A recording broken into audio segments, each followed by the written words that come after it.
Welcome to Metatech Podcast, where we discuss with thought leaders in the Web3 about new technologies, Metaverse, the blockchain, and the future of the internet. Founded by Dora Cohen and hosted by Ricardo, Carreon, and Wendy Lopez.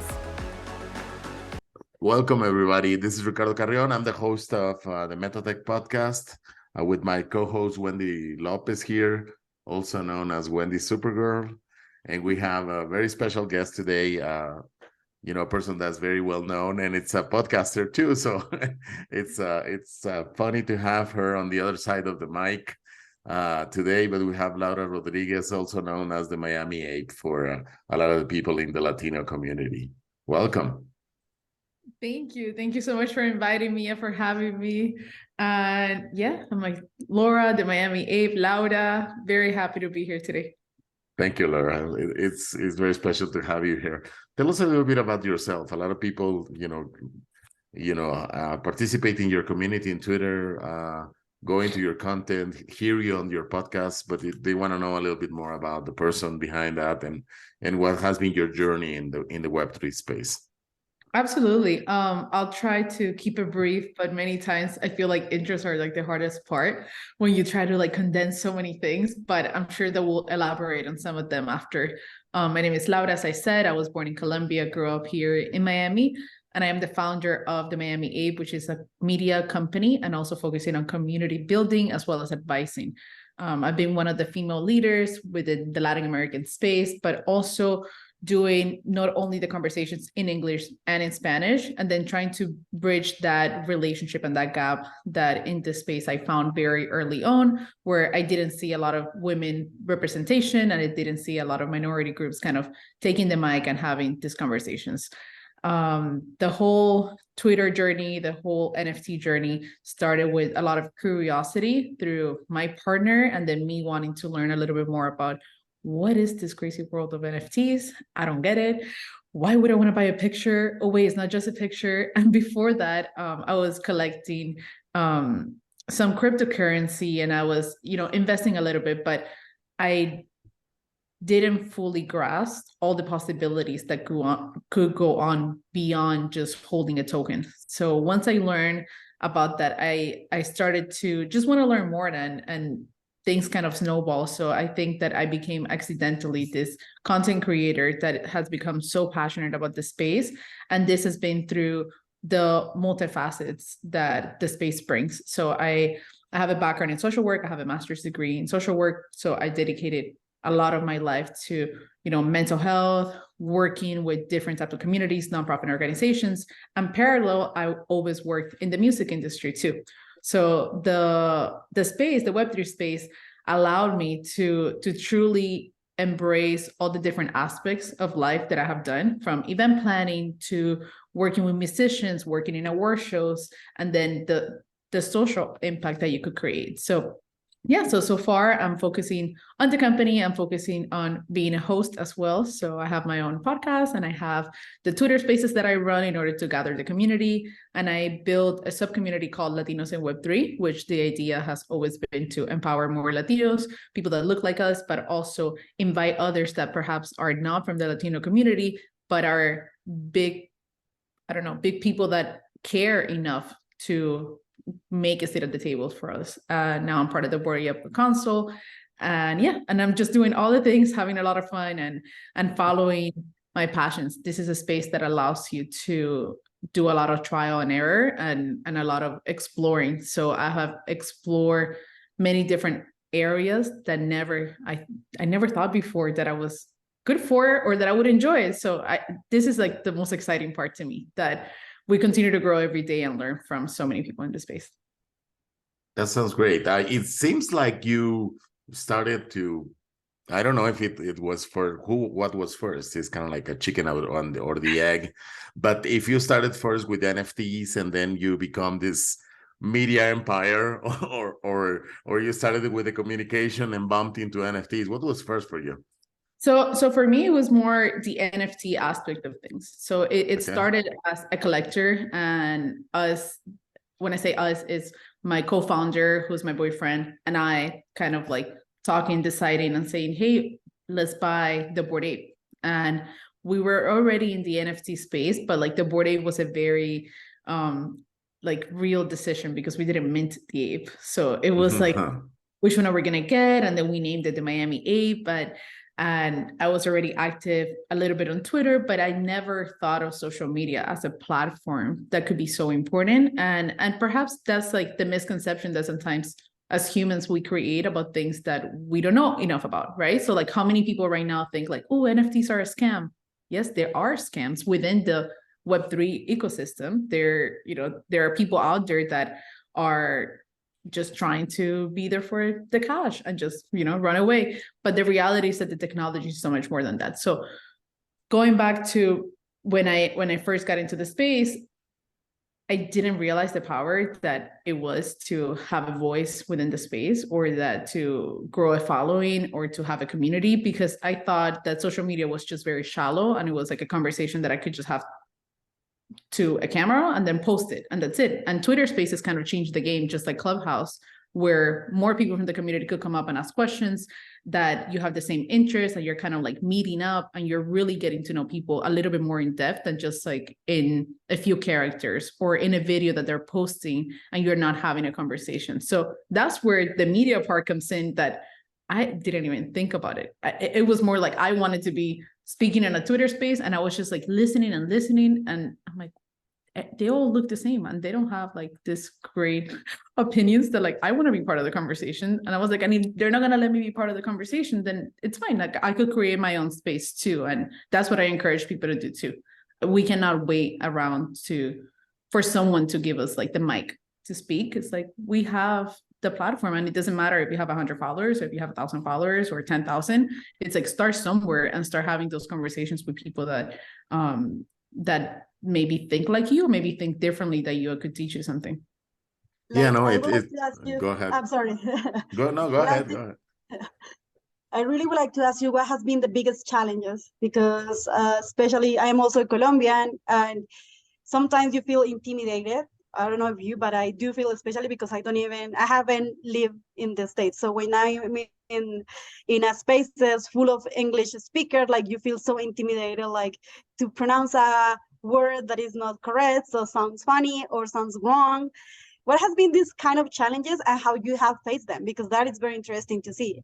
Absolutely. I think for me, one of the main challenges was overcoming that part. And when it comes to public speaking, because I love people, and I study psychology with like social work, and I'm always interested in people's stories. So like that part was easy. Like that part for me, I'm like, oh, I want to know more. Like I was genuinely interested. Like when I host my spaces or my interviews, like I select people that I'm interested in learning more about. So I'm having fun. And I think that relates to whoever is listening, if the person interviewing or leading the conversation is bored or not.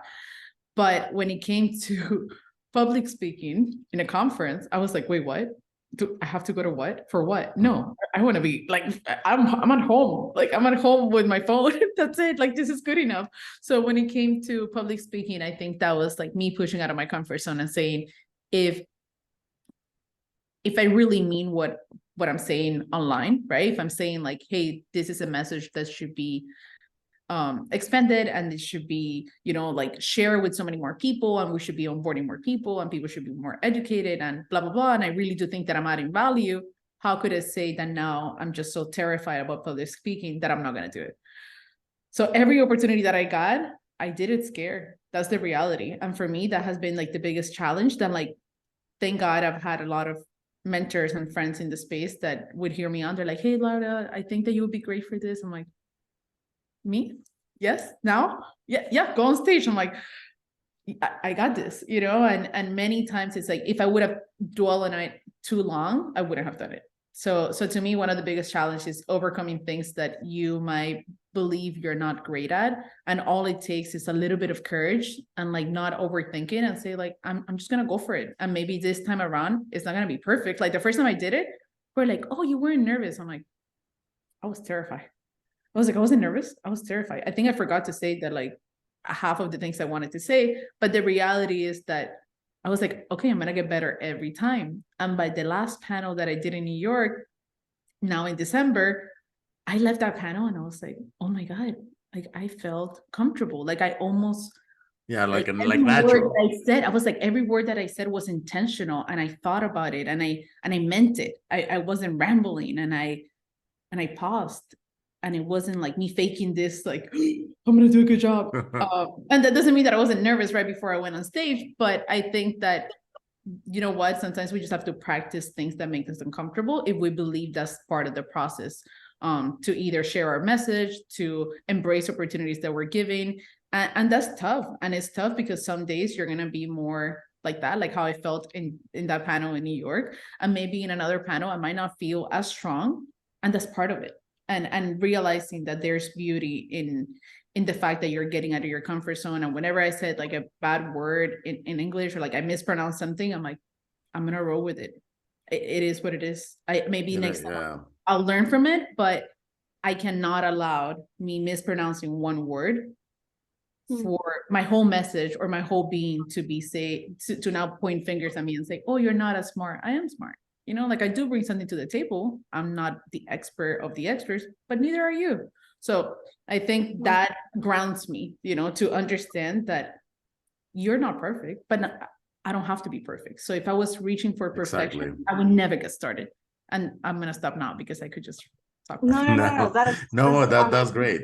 That's pretty awesome. And it looks like what did it for you, Laura, from what you're saying is that was the interactivity, right? I mean, what brought you and was kind of like very appealing to you was the interaction that was brought by Spaces or Clubhouse. Is that what really was the moment, the aha moment for you? So I think for me personally, yes. I think originally with my co-founder, we thought more of, utilizing the ape and the IP of it, and how cool that now we're going to have this digital identity, and that brands are going to be able to interact differently with the customers. So that was like a very, I want to say like business mindset, which is great. But I think I wouldn't have been able to stay if it was just for that aspect, because I'm not also passionate about that every single day. Like that's not the reason why I wake up every single day. I think that's a great aspect of it, and I think it's a lot of fun, but the community aspect for me. So I love traveling too. And then in this space, you get to meet not only people that are learning, that are curious, that they're here early for a reason, and also the pioneers in so many other different areas that got to the space first. And now you get to speak with these brilliant minds firsthand, and you get to learn from them too. And then you get to amplify their voices. And also the opportunities that you have in order to create this like social impact that I always mention in different countries where like you're not, just because you don't know English, that doesn't mean that you're not smart enough to do the job. Or perhaps you're already doing the job in the blockchain, like in many of the Latin American countries that we have so much of, you know, this great talent that are already working in blockchain, and they just don't have a platform.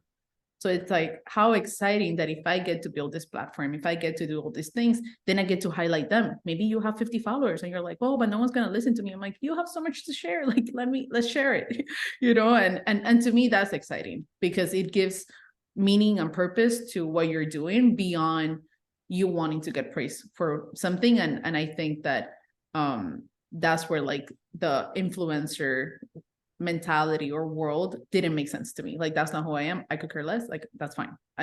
That's not what I'm here for. But I do realize the power that you could have by being an influential person. Yeah, of course. Wendy, do you have another question? Okay, so let me get an angle that you mentioned, Laura, which is the part of the ape, right? Is how much are you leveraging the ape, the Bored Ape that you own with your company within this space? Is this something that is being useful to you, or is this there you go, thanks for putting it out there, or is it something that you know, how that has evolved and how Laura has evolved separate from the ape, or is it something that is in a part of your kind of like what you offer to your customers?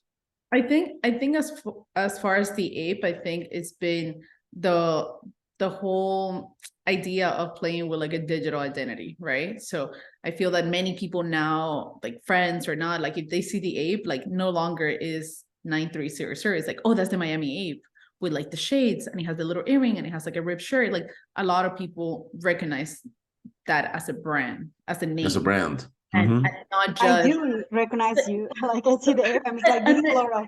And I'm like, and that's awesome. That's exciting. And I mean, we have been recognizing brands for forever, right? Like in marketing, and like, what do some people are like, oh no, I like Coca-Cola instead of Pepsi, or I only like this. And at the end of the day, a lot of these things, even if they're the same ingredients, it ends up being like the branding, the storytelling behind it. So I think having the ape and branded as such, not only has it given me a lot of deals, a lot of like deals with the IP that they want to use it, maybe in a toy, maybe in a video, maybe in different things, in different opportunities, in actual like physical items that they want to sell. And all that have been deals for me at the end of the day. But then as far as the brand, I think it's helped me tremendously in obviously the connection from the ape community, and transition that ape community into the Latin America. Because what I realized is that when I first started, it's like, I didn't even know there were apes that were Latinos or Hispanohablantes. And there were so many. And then I remember the day that I was like, I'm going to write a tweet about this. And someone is like, there's going to be no one. I'm like, I don't care. I'm going to ask. I'm like, oh, are there any apes that... And then I had a bunch of people. Now we have like a LATAM ape group. And for me, like merging those two worlds. So what the ape community for me, what it has meant has been not only friendships, connections, but a lot of people that were there early because they minted the apes or they bought them very early on, and they were able to transition into this whole path of me growing the Latino community and then being ready to like empower that too. So I think that I could never like take for granted. I believe that with the ape community has given me a platform, and then that I've taken that platform and run with it, it's been something else. So I think it's a team effort, but definitely the brand recognition has been a lot of fun. It's been a lot of fun. The name, I never thought that Miami was going to become the tech hub that it has. So the name, the Miami Ape, is just like, you don't know how many people have been like, oh, that's ballsy, the Miami Ape. I didn't know there were going to be like 60 of us here in Miami. So now I have a lot of... But there's just one. It's you. I mean, out of the 60. So imagine some of the first meetings that I had were like, oh, but Laura is the Miami Ape. I'm like, yep, pretty much. And I'm like, nice to meet you. And I was like the only girl in the room, like shaking everyone's hand and saying like, yep, I am the Miami Ape. Yep. And I'm building all this. So having, like a group of friends that are rooting from you really stands out for me from the community. That at the beginning, very much, like I said, I was like, maybe I was the only girl in the room. Now that might not be the case. We have, like this big, powerful group of women that are part of the Bored Ape. But maybe here in Miami, when that first started, I was like, I don't see the guys as like, they're not helping me. Like they were my biggest fans. They were the ones bringing opportunities. They're the ones like, ooh, Laura's killing it. Like, let's help her. So I always say like, it doesn't have to be like a men, women, Latino, non-Latino. It's more about who's ready to work together and help one each other in whatever way we can. And that's it. That's what it has been. Yeah, that's pretty cool. Like, what will be like an advice that you will give to someone that is afraid to, like, they have ideas or they want to like also grow their own brand, but they are afraid? Like you said that you did it like even with fear, but what like steps you will say, you know what, maybe do this routine, or I don't know, try to do this, like that will help? What would you tell them? I think sometimes zooming out helps out, to like zoom out and really be honest to yourself. Like, what are you good at? What do you enjoy doing? And then what's your goal, at the end of the day, right? Like what are you getting out of this? And then what happens if that doesn't happen, right? Because many people are very goal oriented, but they're like, oh, there's no way that we could fail. There's no way this. It's like in exploration, you have to give yourself room for error. So if at some point some of this doesn't work, then I would say like, what's your plan B? And that's also like, what have you learned along the way? So if God forbid, like nothing else comes up to like what I've been able to build up to today, I have learned so much about so many different things. just from not only reading, but being in the space, but making friendships and making connections, that it's like, this is worth so much more than anything else that I could have been doing with my time. So it's like, if you are working towards whatever idea, whatever passion you have, and you're picking up skills along the way that no one could take away from you, then I feel like that ultimate fear of failure, you're not really failing. If you really, like, maybe now you're a better public speaker, maybe now you know a little bit more about tech, maybe right now you're one of the first people to understand Web3, you didn't have to buy an NFT for that.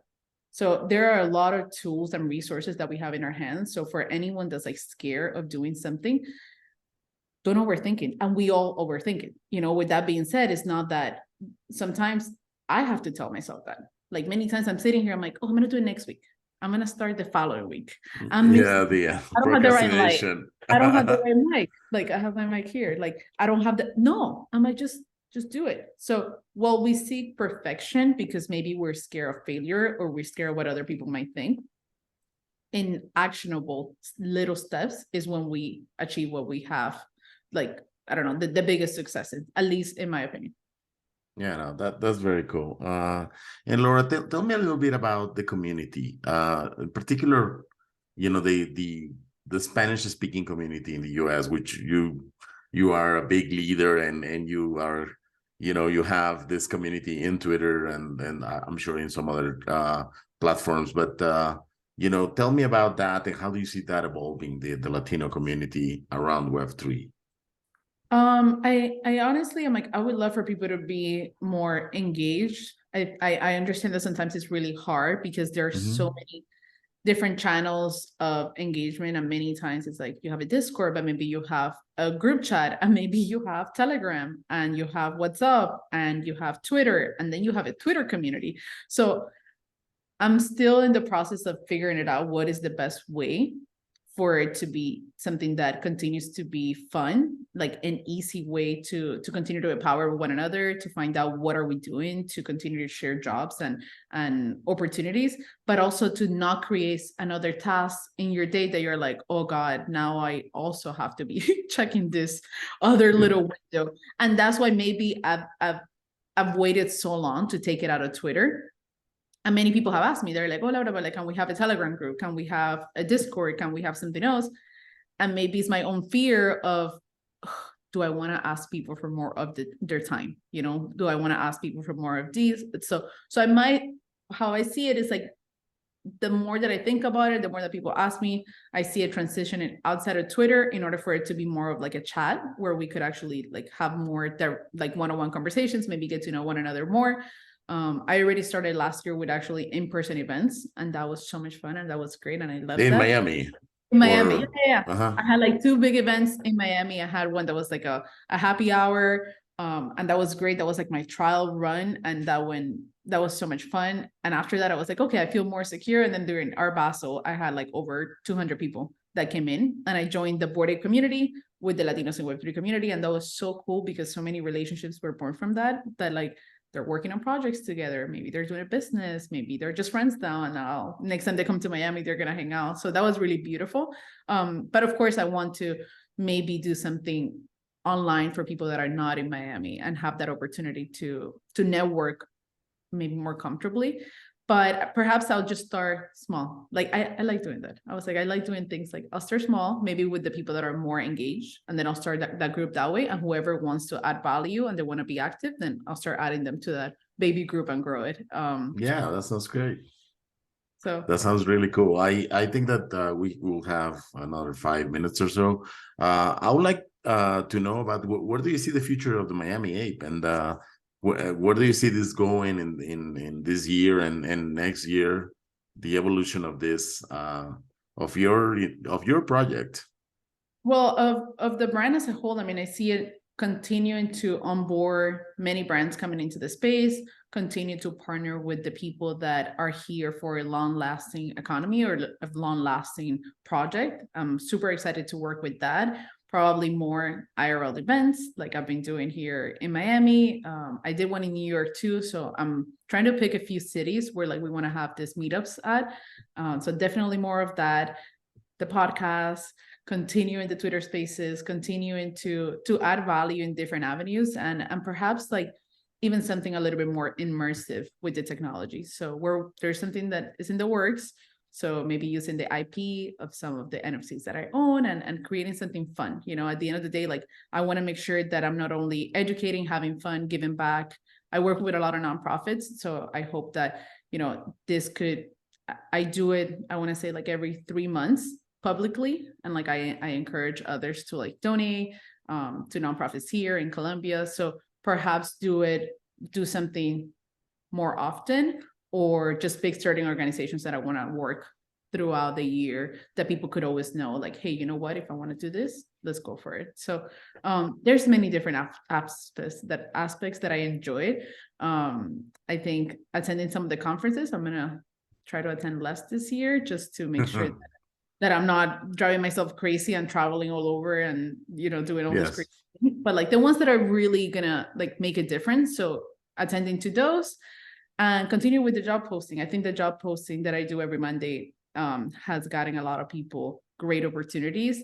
And to me, that's great. Like if my platform could be a platform that could add value or maybe could connect someone with a great employer or employee, like I'm in. So yeah, so doing a lot of the same thing, and also innovating in some other different areas that I'm super excited about. But yeah, we're here for the long term. So and Laura, do you really see brands excited about joining the Web3 space? Because there's also a bunch of brands that are kind of like on the side and waiting because of the economic climate and seem risky or a very risky area, at least for now. I think now with brands, they're starting to understand that the more than them getting something out of the NFT space, the Web3 technology is meant to connect with their customers, and the closest to a free mint that they could do, the more engaged these customers are going to be.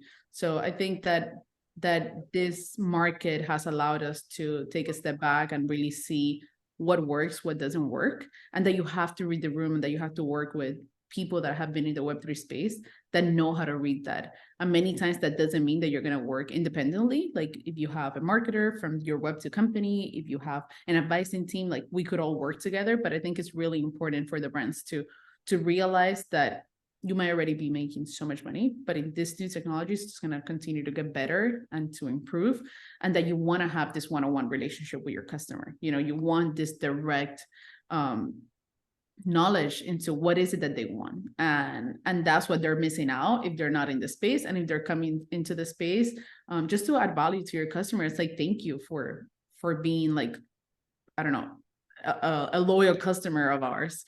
And that's where I see the brands really embracing the technology and really seeing like, okay, now that we have a real community, not just people that we sell this item to, what can we make?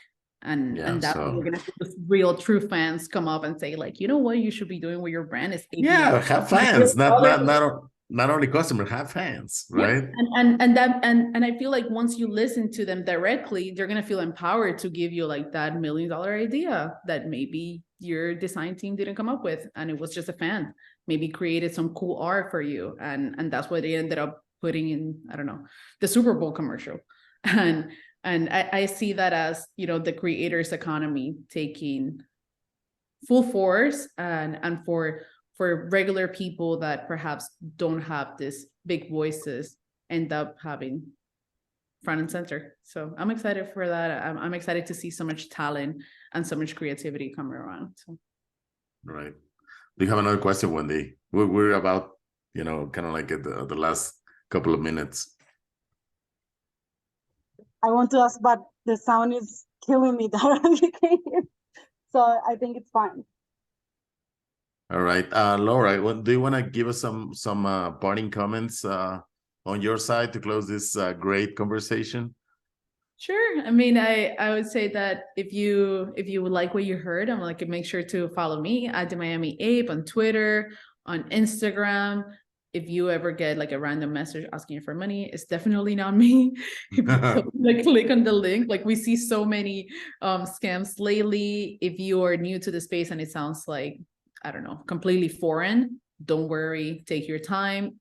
This didn't make sense to any of us at the very beginning. And it's going to take a little bit. It's going to take a little bit of your time, your curiosity to kind of grasp what the technology could do, not only for an artist, for a musician, for someone in marketing, for an entrepreneur, and to really open the doors of all the possibilities that we have within this space. But is a technology that's going to continue to get better. It's going to continue to improve. It's going to start feeling more seamless, but that's going to require a lot of patience. So let's just be patient and take our time and let's have fun with it. I think that this has empowered so many of these communities that we love to talk about to have better friends, to connect with people around the world, and to open a job market that didn't exist before for so many talented people that we have not only in Latin America, but throughout the world. So I'm excited to see that grow. I'm excited to see both of you continue with the podcast and with the journey and to continue to help one another. So thank you for having me. I'm really glad that we had this conversation, and hopefully you guys had fun too. Yeah, we did. Thank you very much. Thank you very much, Laura. I'm gonna take 2 more minutes from you. I'm gonna do something a little bit different. So the podcast already done, and we'll edit it. But let me do the following. I'm doing a lot of shorts for YouTube, which is 1 minute.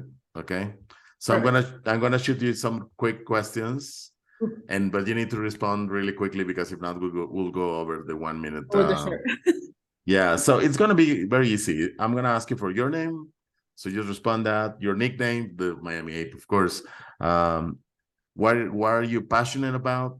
And where can people follow you? Use that. Sure. Maybe it's less than 1 minute, but let's try to do it quickly. And I'm gonna do a short for YouTube to put it as kind of like a bit of an advertisement for the big podcast, saying, hey, we have this, and wait for the podcast with Laura. Okay. Sounds good. All right. So let me go ahead and shoot. So 1, 2, 3. What's your name? Laura Rodriguez. What's your nickname? The Miami Ape. What are you passionate about, Laura? I'm passionate about so many things, but I'm going to go with social impact. I'm going to go with community building and also hosting. Yeah. So where people can find you? Please find me in Twitter at the Miami Ape or Instagram at the Miami Ape. Same handle. And why should people follow you? Well, you should follow me if you're interested in anything that has to do with Web3 technology, with NFTs, and if you just like people in general and want to see the endless possibilities of this space. Thank you. Thank you. All right. So yeah, I'll edit that little piece. I will edit a short to make it a little bit of a kind of like a how do you say that? I just forgot. It's just like a little advertising for the podcast, so people wait for the podcast. Okay. All right. Thank you so much. Thank you so much. Lara. Bye. Have a good day. Bye. Bye. Bye now. Bye. Thanks for listening to Metatech. Please feel free to subscribe and share. We'll catch you in the next episode.